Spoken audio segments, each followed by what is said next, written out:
Please welcome Chuck and Courtenay. Yeah! Hello, welcome to New Zealand. Yes, Thank you. Yep, you guys enjoying it so far? Yes. Yep. Yes, very Yep. much. Is it your first time here? Yes, very first time Right. in New Zealand for me. Yep. I've been for Wellington, Auckland. Okay. Wellington, Armageddon. The start of the year, this year, or? Like 3 months ago? Oh, cool, awesome. What do you like better? I'm from Wellington, I just think Wellington's a lot better than Auckland. Do you agree with me? I'm from San Francisco, so it's much more like San Francisco. It's very familiar. However, I have been eating nonstop since I got here, and the food is awesome. So I'm gonna give big ups for the food department here as well. Yep, food in Auckland's pretty good. It's pretty good in Wellington. So, I'm just selling Wellington now. Anyway, was there anything about New Zealand that you guys had heard before you got here? Obviously, like Lord of the Rings and The Hobbit and stuff, but anything like random that you could share with us that you've heard about? I was very excited. We went to, I'm gonna murder all these names, but we went to Tapuya. See, everyone's like, what did she say? How do you spell that? It's T-E space P-U-I-A. Kapuya. Do you guys just not know what that is? Oh, yeah, It's like the geysers and the mud pools and all that stuff. Yeah. Yeah. Okay, yeah. Okay, so I'm not crazy. Okay. Well, hey. But yeah, we went there. That was Still super could be cool. crazy. That was super cool. I wanted to get in the pools, but apparently they're like boiling. Yeah. So we went to If you like like your skin, it's best just to look, you know. I did go to the mineral bath thing. Well, that was good. I came out feeling like I was 20 years younger, so that was nice. That's my high point. Yourself? Any high points? The high point, we went to dinner last night here, which was amazing. I can't remember, what's the name of the restaurant? Portolano, and then you go and eat dessert at Milsa. What? Delicious. Yeah, it's like you have dinner and then they take you to another room and then they make you eat dessert. They're like, come this way now, and you're like, why? And they're like, because we're going to the dessert restaurant. I'm like, I thought I was just going to one restaurant. They're like, no, you signed up for 2. I was like, okay. And then we ate every dessert on the menu. Wow. Well, Yeah. yeah, well, you guys probably get asked this a lot, but like coming to these conventions, do you still get starstruck by people who are here? Yeah? Yeah, sure. Like who? Totally. For this one, okay, this is embarrassing because I was just talking to her, but Natalie Tena from Game of Thrones, like, because I'm a super Harry Potter nerd, so I was like, dogs! Oh my god! I'm like, what's up, girl? How you doing? Yeah. So she's normally it's Bernie Capel from Love Boat. It's usually people from like my childhood where I start freaking out.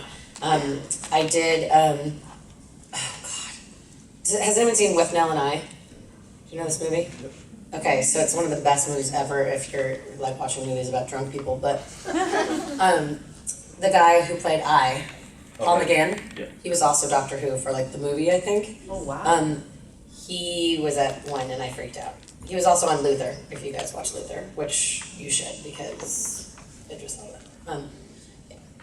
I was a big Firefly nerd, so like when we went in wherever we were before this. Where were we before this? Melbourne. Oh, I wasn't there. Oh, you weren't there. That's no, right. my whole family's from there, but I didn't get to go on that. Yeah, we were in Melbourne, and they were like, "Do you want to go to a zoo thing?" And I was like, "Okay." And then like Sean Mayer was like, accidentally like he's on the bus, and then you're like, people just kind of randomly split up into groups, and then he was in the group that I was in, and I was like.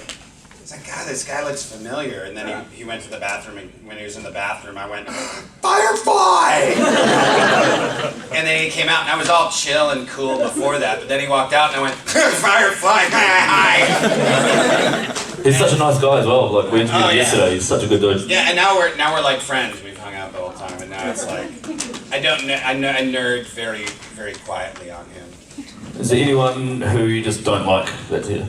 Courtenay, she's a jerk. It's quite tense up here actually. Yeah.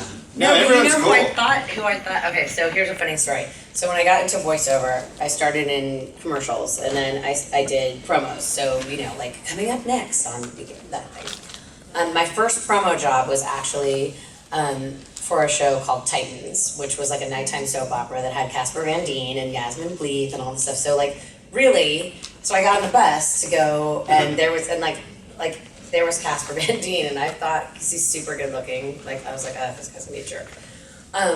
He's so not. He's super duper cool.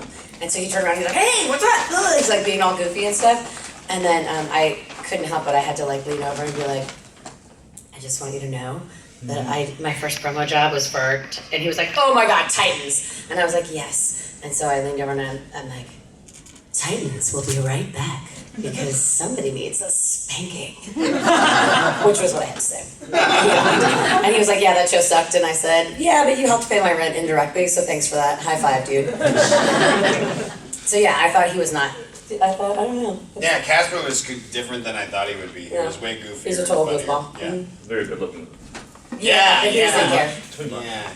I'm kind of freaking out because in my peripheral vision, People that keep jumping. people are being thrown off a building over there. I keep talking and I'm like, all of a sudden I see like a small child like, Well, they used to have the zip line, oh, and so Flying fox. we had that. That's how they got the celebrities into here. That's Well, I always When they never would been get here. up, you could hear them scream and. right, we'll just open up some questions from the audience. So yeah. Who's gonna be? Who's the lucky one? When? Oh, well, oh, thank you. And generally I'm loud enough without a microphone.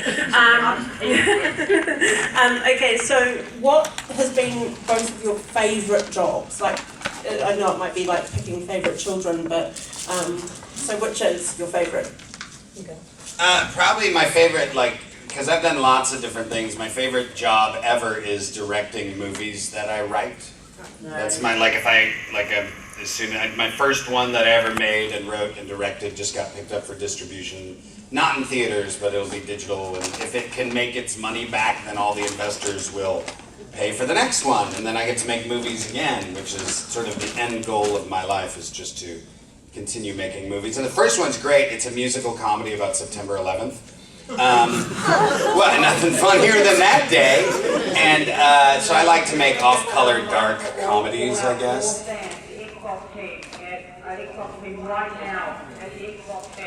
Dude, somebody is in Scary. trouble. Someone is in serious Somebody's trouble. mom is pissed. But my favorite role for the anime voiceovers that I do, the dubbing, is probably Hiei.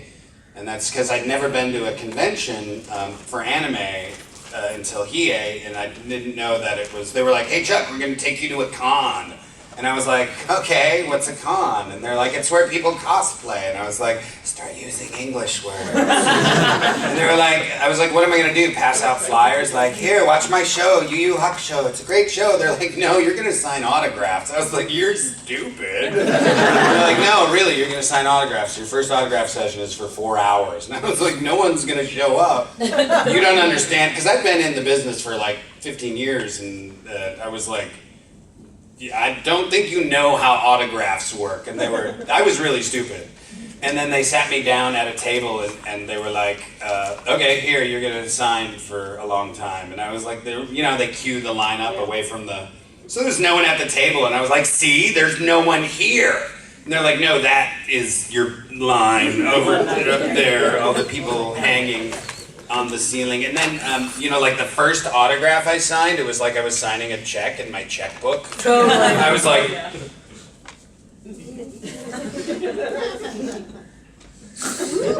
do you want the middle name too? Should I put my middle name? And then they were like, you gotta hurry it up, Chuck, hurry it up. And then you realize after 10, 15 minutes, because the first 5 minutes were a little intense because those people had been standing in line for 4 hours by that time. Oh, wow. And they were like, and I was like, and then after 20 minutes, I was like, oh, these are just these are the people I hung out with in high school. These are all my friends. Oh, I get it. Oh, it's nerds. Oh, I got it. And so it's just a bunch of nerds. And I was like, oh, now I feel comfortable. And as soon as I figured out how to, I was like, ooh, I get to invent my swooshy autograph signature. And so I was there was a period of 20 people where I was trying out different things. And they got some really weird ones, where you try to do the thing where you cross the, H with the last letter of the other one. And I tried to be fancy. And then I just figured I'd just write it sloppy and that'd be good. So does it make it really hard card for people who in the future can go, look, it is his autograph. Right. Like, Yeah, and they're like, no, that's not It Chuck. doesn't look anything like this. But that would actually be worth a lot, because you could peg it to a specific time and place. But so for that Hiei is my favorite for that reason. My first signing, I walked through the line. It was for Mass Effect. I was kind of I wasn't on Twitter or anything like that before that. And the first thing I did was a big signing at San Diego Comic-Con, which is huge anyway. And so I walked through and I was literally like, I walked up to somebody, I'm like, what are you guys in line for? And they were like, Mass Effect. And I was like, oh, okay. And yeah, and I was a total goofball about it. But my favorite, it is hard to pick favorite roles because each one is, and I'm not being politically correct, but each one, even the ones that sucked, and they're worse than the ones that sucked or that I didn't do a very good job on, they were all kind of learning experiences. So when I go back, I'm like, oh my god, that accent is terrible. But I was like, well, it's, it was the first time I ever tried it. Like, they just said in the booth, can you do this? And I was like, sure, why not? But Jack was probably, Jack from Mass Effect was probably the most fun as far as just getting to say super quotable lines. Like, she's ridiculous. Like, when people come up and they're like, oh, will you sign something? I'm like, which line do you want me to put? Because there's 5,000 of them, and people keep coming up and being like, no, I want the time where, like, you punch Miranda in the face, and then, and I'm like, oh, okay. So there's a lot. She's a rich mine of material.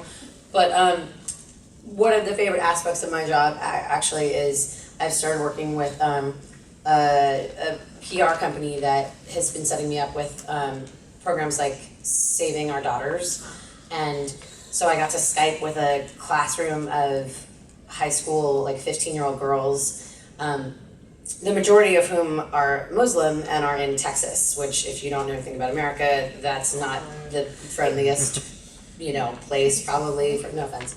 I'm from Texas. But they talked a lot about getting bullied and stuff. So it was really great to have this. You're talking about people with colored skin. Yeah, Texas colored don't skin like and that. headscarves. Yeah, no. And so it was great to be able to, like, through the power of technology, be able to talk to these girls and find out what they were showing me their vision boards and what they want to do. And one of the girls was like, I want to be a voice actor. And other people were, it's so great both through technology and also to be able to talk to people about how I wasn't a nerd in high school. I was a punk rocker, and I'm old enough that when I had pink hair, people did not like that. Right. What's up, dude? Like, people, I would walk down the hallway and people would grab me by my hair and be like, is that real? And, I got in a lot of fist fights and stuff like that. I used to have Liberty spikes, and at Christmas time I would hang ornaments on them. Yes. That's a surefire way to get football players to leave you alone in Texas. Yeah, Texas, that's an advanced move. But so, it's cool to be able to talk to people about, the thing that makes you weird or different from everybody is the thing that's actually going to make you awesome later. Sure. And so just to kind of spread that gospel, because I remember junior high and high school sucked. And so, it works out. So that's my favorite part of my job. That's cool. Word. Like, Let your freak flag fly, because it'll make you awesome. It makes you awesome now, but if people don't know that. unless your they will. freak flag is like killing children, then hide your freak flag and get help. So you know. Any questions? Okay, great panel. Yeah. Oh, Okay, no. good job, guys. All right, let's go eat some more cashews. Hi, what's the most weirdest fan encounter ever? I was on a panel one Can time. you just, take it away? No, I know it because it was so weird. I was on a panel one time with a girl with Vic Mignogna, and the girl in the audience said, "Hey, would you touch my glass eye?" And we were like, Sure. "Hell yeah, come on up here." And she came up and we were like, "Oh my god! She's got a glass on!" She was like 17, and like people walking in the room, and two grown men like poking this girl in her eye. They're like, "What's going on?" And they're like, "It's an anime convention." Oh, okay. But yeah, she actually cosplays as I was talking about what makes you weird makes you awesome. That's what this conventions do. She cosplays as a zombie, and she will pop her eye out and put blood in the eye hole and be like, "Bleh." People are like, that's amazing, how did you do that? And she's like, when I was 6, riding my bike. You know what I mean? It's just like, this is the one place where something that's weird on you can be awesome for everyone. Weirdest fan. Oh, weirdest fan. You know what's funny? I think I scare people, so I don't really get that much weirdness. Like, usually they're frightened of me. I do sign boobs. Chicks like me to sign boobs, so What about I will sign your You'll boobs right sign my now. boob? I had it's not really weird, but like I had a woman who I signed her boobs like a year ago. Because all the dudes around me were signing boobs, and I was like, really? I feel like that's a little sexist. She was like, all right, let's do this, and I was like, all right. I'm glad she liked it before and not after. Exactly. Before, but I liked the pay. Yeah. And then I saw her like about a month ago at the same convention, and she walked up to me and she's like, I need you to sign my boobs, but they're not as great as they were last year because I was pregnant. And she like holds up this baby. And I was like, she's like, that's why they were so amazing last year. I'm like, yeah, they're still pretty good.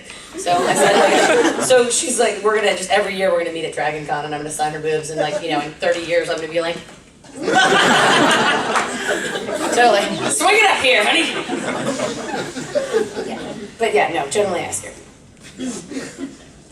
Next question. Hi, have you do you have any fan-made sort of content that you really love from one of the shows you've been on? Like, for instance... Anime.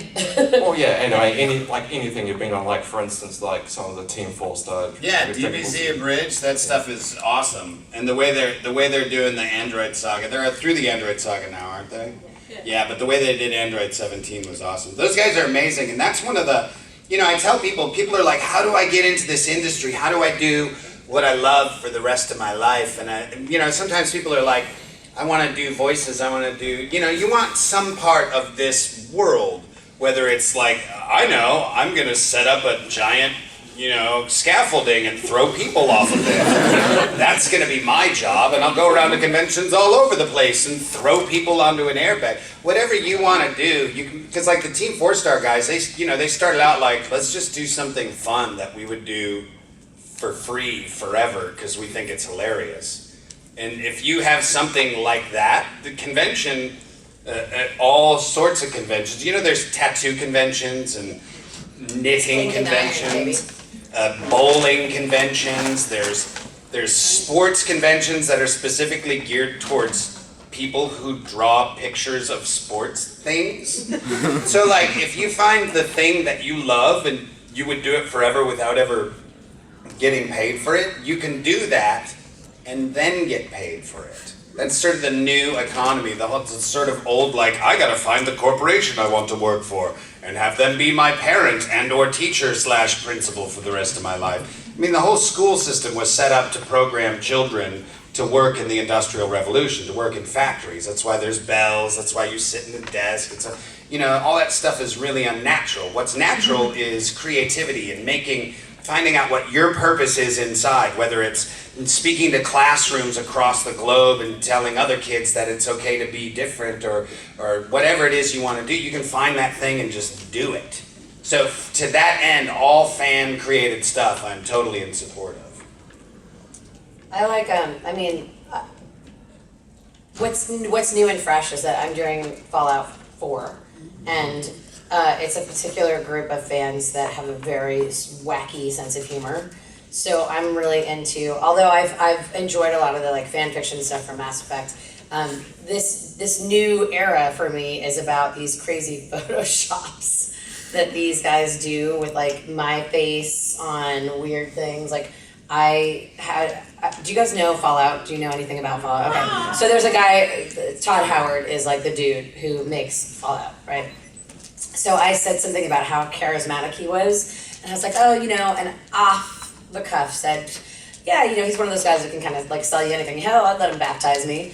And so then there are all these photoshops now of me, my head on a baby, with like his head on a deacon who's like holding me in the water baptizing me. And I also had somebody my director put out a like an outtake from one of my sessions for Fallout 4 where I was trying to get myself all pumped up. I had eaten a bunch of Taco Bell, which I normally do not do.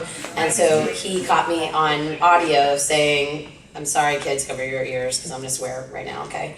I said, yeah, because I'm a badass motherfucker, powered by Taco Bell, And I was like shadow boxing in the booth, and so there's a lot of like, and so that has been made into a dance remix now. where I'm like beatboxing now. Oh man. So stuff like that is Got my new short and sweet. And it has been made into a ringtone. Yeah. So the male player voice for Fallout is a guy named Brian, and his outtake that got put online was, sorry kids, cover your ears. Here, I'll inoculate them, motherfucker. The line was, he said, fuck you! But when he said it, he went like, fuck you! And he's like, Jesus, I just fuck farted out of my mouth. And so now there are people all over that have like, their mom's calling and hearing, you know, I'm a badass motherfucker, sorry, my Taco Bell, And I fuck farted out of my mouth. That's a really, fun farted out of my mouth, that's a unique combination of that word. But it was so appropriate, because he really did. It was at the same time that he was saying that. That's awesome. Yeah, I cleaned it. A little bit. Sorry. There's a cashew on there. Go ahead. Next question. What advice do you have for someone who like really wants to become like a voice actor and get into that industry? Yeah.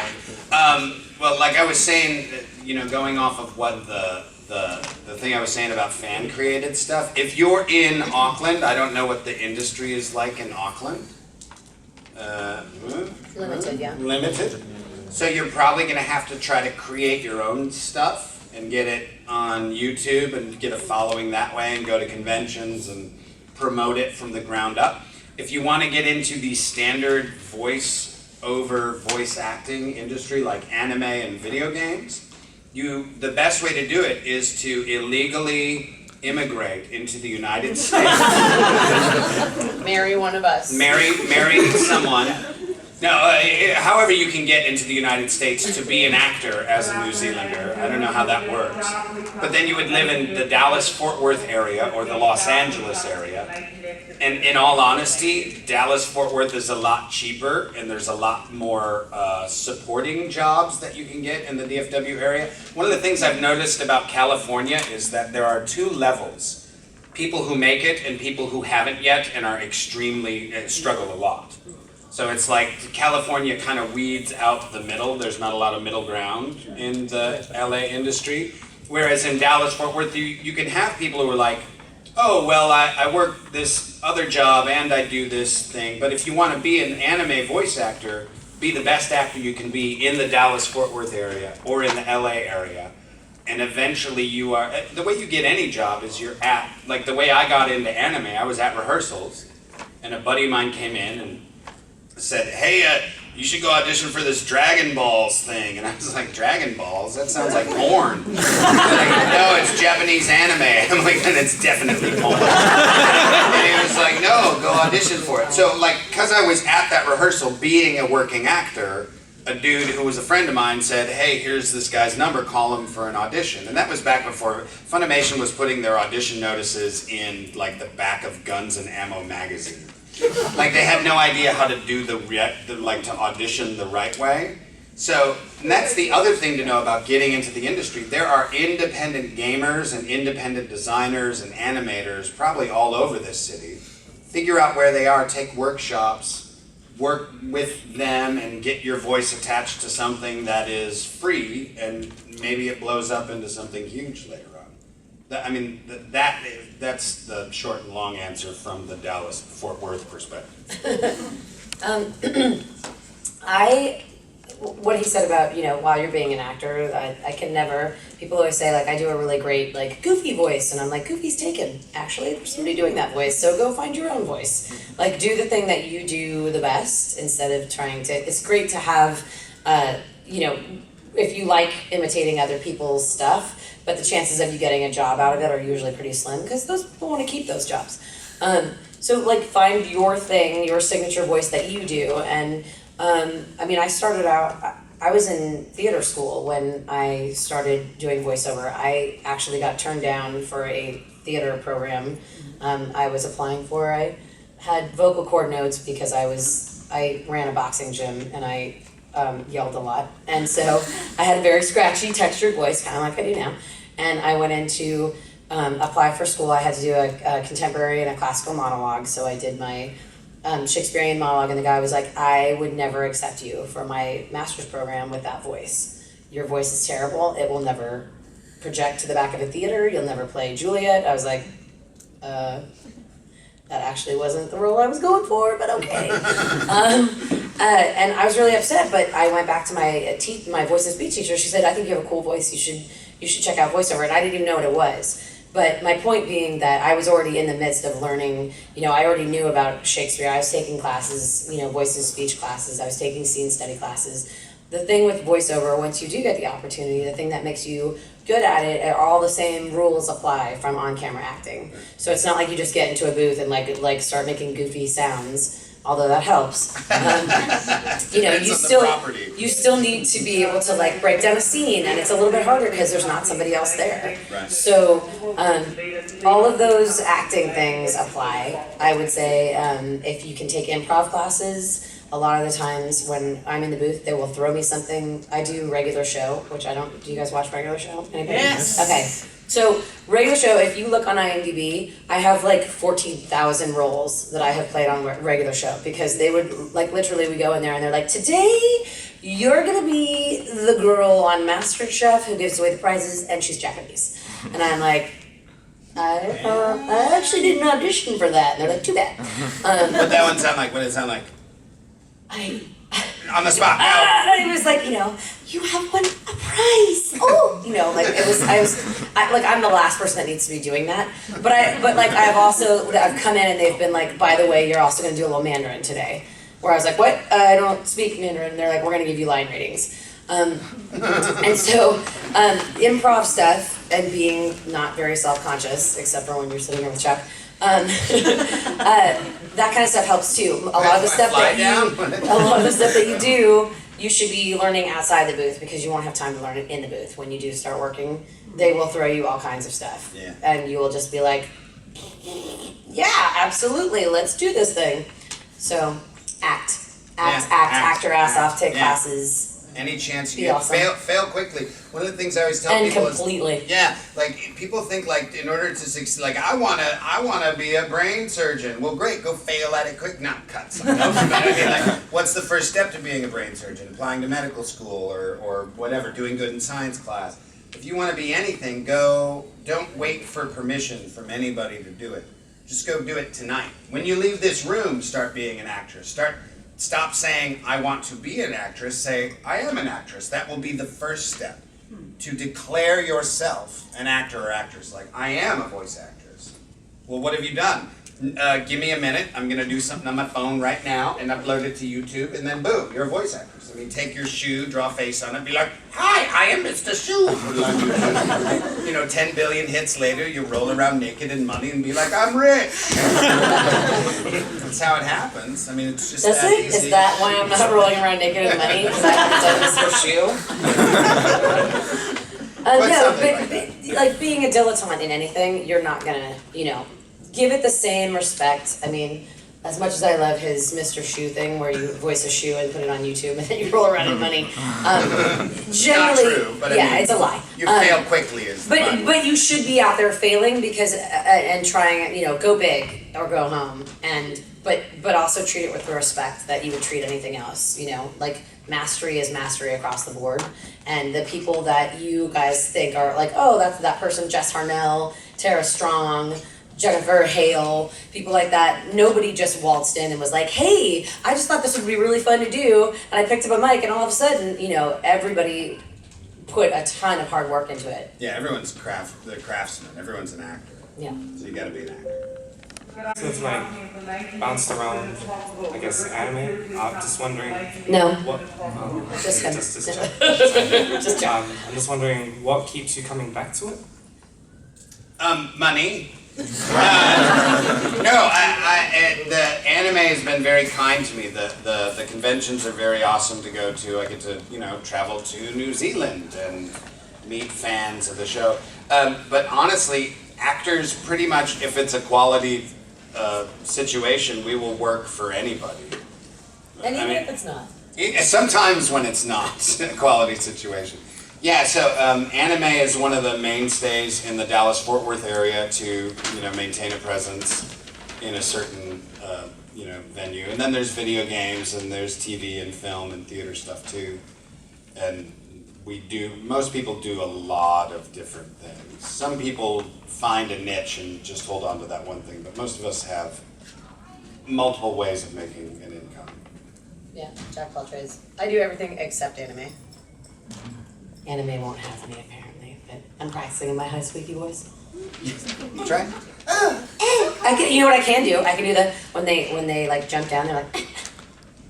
I learned that on Resident Evil because I'm used to being like, Jack or an orc or whatever, and so like when they say like you're jumping off a building, I'm like, ugh, and they're like, no, Ada Wong doesn't do that. You're jumping off a 10-story building, just go. And you land. And I was like, really? That's how she lands? And then they're like, occasionally you might do like a double landing, which is like, and then you walk off. And I was like, this is awesome. I'm not gonna tell you, this is awesome. So much easier. Yeah. That anime thing. Can I hear the New Zealand accent? No, well, my New Zealand accent sucks. But I will say it was really funny before I left on my little road trip. There was a news presenter who was talking about how there's a man drought in New Zealand. Excuse me. Okay, so this is totally weird. South Island. Okay, maybe, because we couldn't figure it out. So I went, everywhere I went on this road trip, I was like, Jamie, because I was with my friend Jamie, I was like, Jamie, there's a meat drought. There's a meat drought here. I haven't seen any meat. I see nothing but men here. Sorry, that sounds more Australian. Does it? No, maybe she was Australian, I don't know. It's hard to do. What differentiates the New Zealand from the Australian? We're better at rugby. Well, yeah, you guys are better at I mean than about the dialect. We don't sound like assholes, pretty much. We say 6, they say 6. 6. Yeah, you guys do like the I for E, right? Yes. The I for E. So it is like, It's more of a soft sound. Yeah. because I think like Sydney accents sound really soft and prettier. Like they're like kind of. This is the only thing I know. Like a Melbourne accent. I don't know. I can't tell the difference between in New Zealand stuff, but I do know like a Melbourne accent is more like a Texas accent at home. It's got a lot. It's like twangier, and Sydney is more like a California accent where they enunciate less and it sounds softer. Melbourne's very continental. Yeah, with New Zealand, if you're in like really down the south, they kind of roll their R's a bit, but it's How does that sound? I'm not that good at that. Who's gonna do it for me? Anyone? Come on, you people want to be voice actors? Let's do this. Put on my co-host. Yeah, because I'm from the South Island, so Okay. Really? Burger. Any other words of ours? You just sound like you're trying to do an American accent. That's how they sound. Yeah, because Said burger. it's actually similar to American accent. Really? Well, yeah. I mean, I can't. It's not like I can say it's bad or anything because I don't actually know what's what. But it does. It sounds like when my mom's English, and when she tries to do an American accent, it's always kind of Texan, where she's like, "Okay, everybody," and I'm like, "You've lived in San Francisco for 40 years, and that's what you're coming up with. You've never been to Texas in your life, and everything's like this." I know that's not a good Texas accent either. No, it's good. It's great. Okay, good. It's fine. Thank you. Because people in Texas sound all sorts of different ways, and some of them sound exactly like that. Yeah. It's so hard, like we all think like with the internet too, like nobody actually really sounds like they used to. Like 10 years ago people actually had like proper, like you guys have accents, we don't, but but like now even in America, like you want like a Boston accent or something, nobody really, because everybody watches the internet, so it's like this mishmash where it's really hard to find true accents now. Yeah, it's all slipping away. Yeah, it's all just becoming, like everyone sounds like Justin Bieber. I'm so sorry. Okay. But But there isn't a man drought, by the way. I just saw nothing but men the whole time I was here. Very nice. It's a very chauvinistic country. Yeah, I'm half Australian, don't tell anybody, but I know about that. They're way worse, right? Okay. Hello. Hi. So I was just wondering if you had to pick a part to voice in anime, or even in any video games, what would you pick if you had total freedom? One that we have not done. Yeah. Or, yeah. One that you have not done. I don't know. I think I'd do any of the big video games that come out of the West Coast, because I don't do those because I'm in Dallas. I would like to be, like if I was, I could rock some Fallout 4. I'm sure there's parts in there I can do. Yeah, that guy sucked, so you should, no, I'm just kidding. No, I'm You not. could be a female player. No, it's just, it's gotta be extra, you know, like players they run into or whatever. Oh yeah, Not that's player it's huge. characters. The NPCs, yeah. But if I were you, I mean, no offense, I'd aim higher than an NPC. I'd say like go for the player voice. Okay, then I will take Fallout 5. All right, I'll put in a good word for you. Yeah, or like BioShock. I could do BioShock. I auditioned for a bunch of roles in BioShock. I didn't get any of them, but my friends did, so that was nice. I kind of am interested in Scarlet Witch. I've been thinking that would be really fun. But I would really love to play, like, and don't ask me to do it because I haven't really thought about it, but I like all this like gender swapping stuff. I think it'd be really cool to play like Loki or somebody as a female. I hope they start doing more of that. Or I'm also really into the idea of like a punk rock Disney princess, because a lot of my friends play, one of my best girlfriends plays Belle.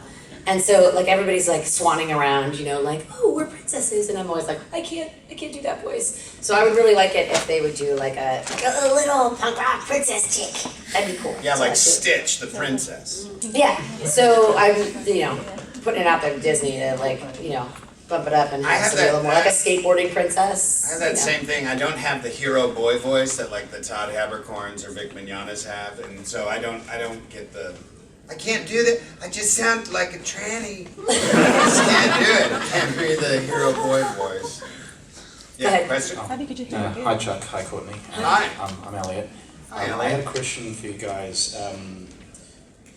In between the jobs that you guys do as actors, I'm guessing that you guys must have some kind of like a group of exercises that you guys go through to try and make your own voices better and to sort of extend what you guys are able to do. Yeah, it has not worked though. I don't really know how to sort of phrase the question, but I was wondering if you could maybe share with us some of the techniques or exercises that you sort of use to keep yourself in your paces. Sure, I can absolutely. I am actually recovering from a hemorrhaged vocal cord right now, which has taken me over 2 months. Yeah. Video games hurt. Yeah, they do. Well, and it's just, it's a lot of factors go into it, but I've never, when I was in theater school, the guy said I had a sucky voice. I also had vocal cord nodes, so I had to go to speech therapy for that. So when you do, it's an excellent question, because especially if you are going to do this for a living, you absolutely must protect. This is your moneymaker. This is, I was on vocal rest for 2 weeks, and as you can tell, I'm kind of a motor mouth, and I wanted to shoot myself in the head. It was awful. Learn sign language. I know, right? Every time I get tonsillitis or something, sweet as. Nobody else speaks it that I know, unfortunately, so I can hang out with you guys. But the best part was that people actually thought I was deaf because I wasn't talking. So a couple of people did start throwing sign language at me, and I was like, I'm actually not deaf. I just can't talk right now. There's technology is an amazing thing. On your phone, there's apps. So there's an app called Sing Friend or Singer's Friend. There's one called Warm Me Up that's awesome. You can play it in your car or just plug your headphones in, and you can dial in what your vocal range is, and you can bump up or bump down whatever you're trying to extend your range for. When I first started in this business, I was lucky. People were like, I just want you to do that voice. And so I didn't really take care of my voice at all.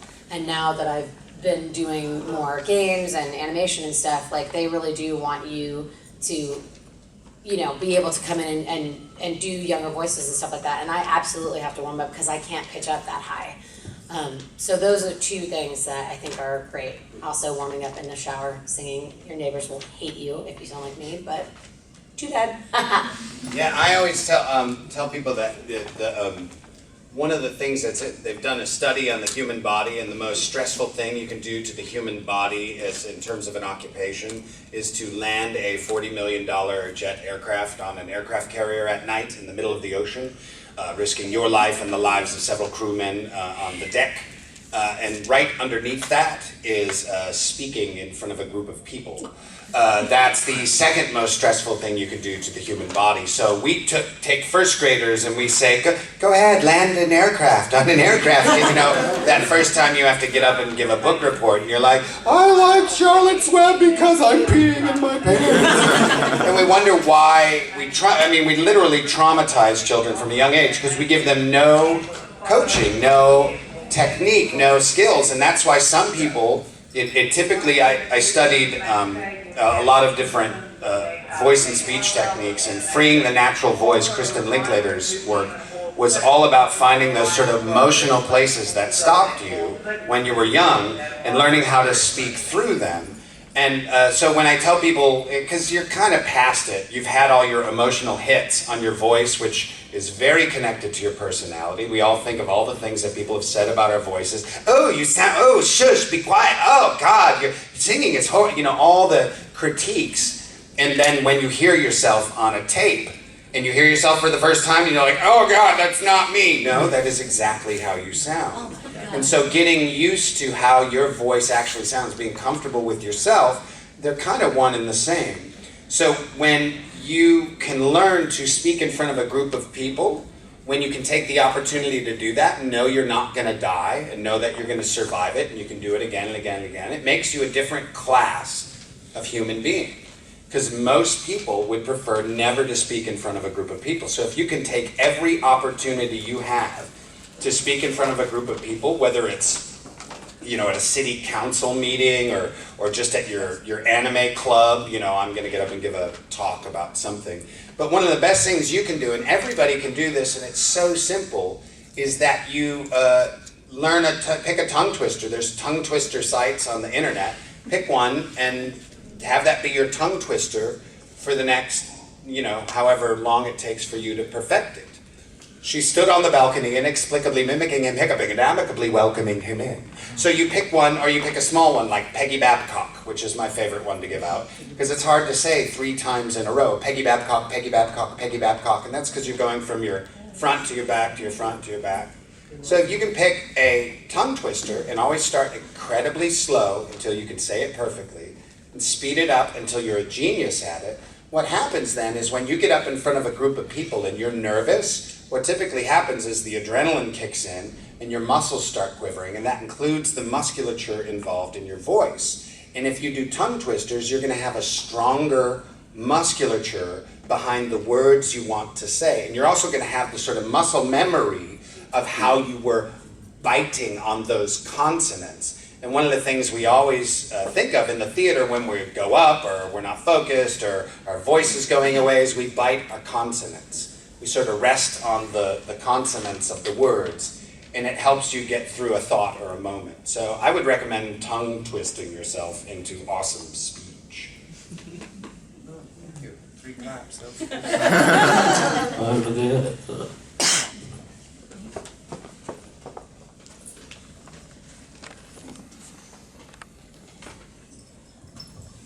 This is for Courtenay. This is a regular show question.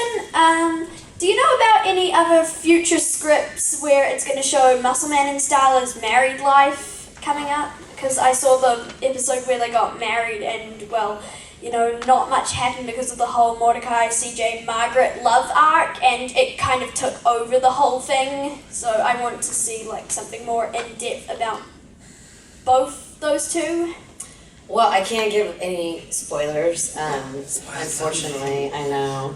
I don't know, actually. They don't give us a lot of, I come in and I do whatever they have me do that week, and, the writers haven't written, they don't share the arc of the season.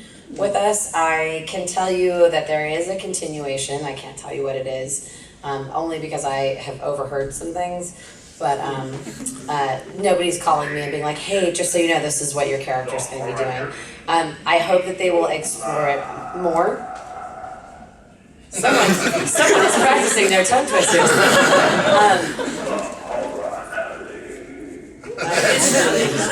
That is, I'm frightened right now. Sounds like a Dalek.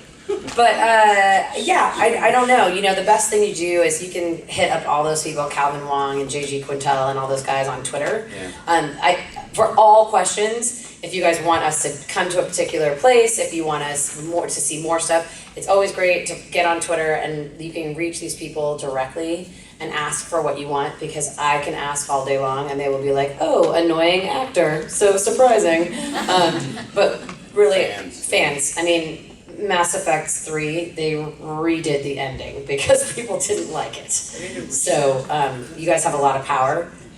So please feel free to, let them know what you think. I'm sorry I can't tell you, but I hope you'll be happy. Does somebody die? Everybody. No spoilers. It's a regular show, so no one dies. Okay. I was trying to trick her into giving you a spoiler. It didn't work. No, I'm sorry. I know. I'm a trained professional at this point. Like, you can't work on the games and stuff that I've worked on. I kept Fallout 4 a secret for 2 years. Wow. So, yeah. People are like, what are you working on? I'm like, nothing. Nothing. Unemployment. Yeah. Starbucks. Totally. I'm like, flat white, what? Yeah. Are you still there? Yeah. All right, I think we've got time for one more question. Who wants to ask the big one?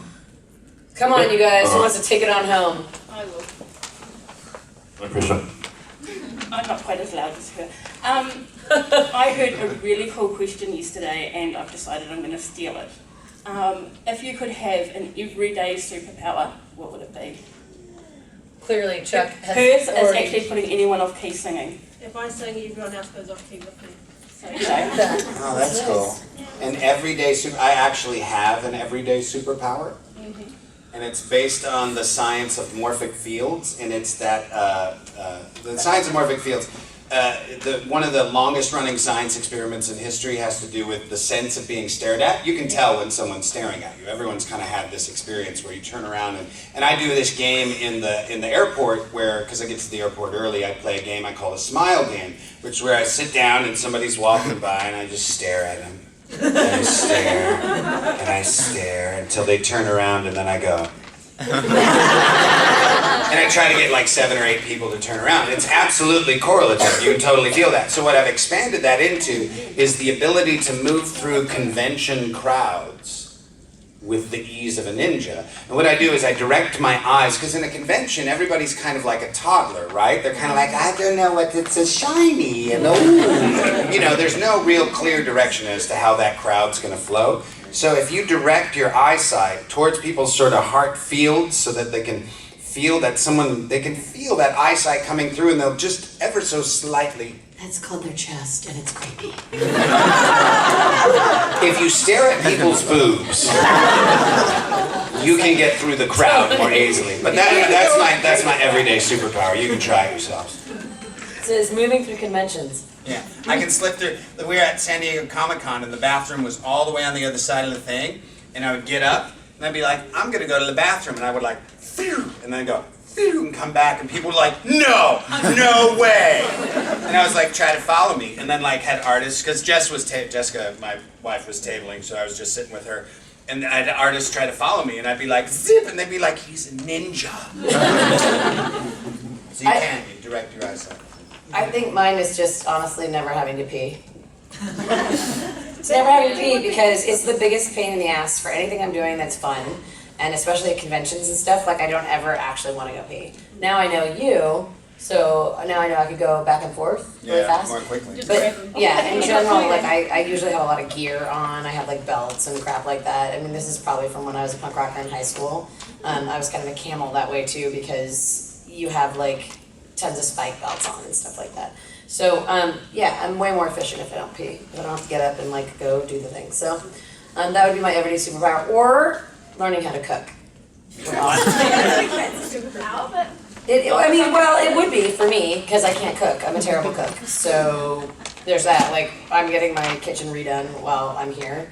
And my husband was like, why do we even need to put an oven in there? Like, it's never going to get used. I'm like, you're right.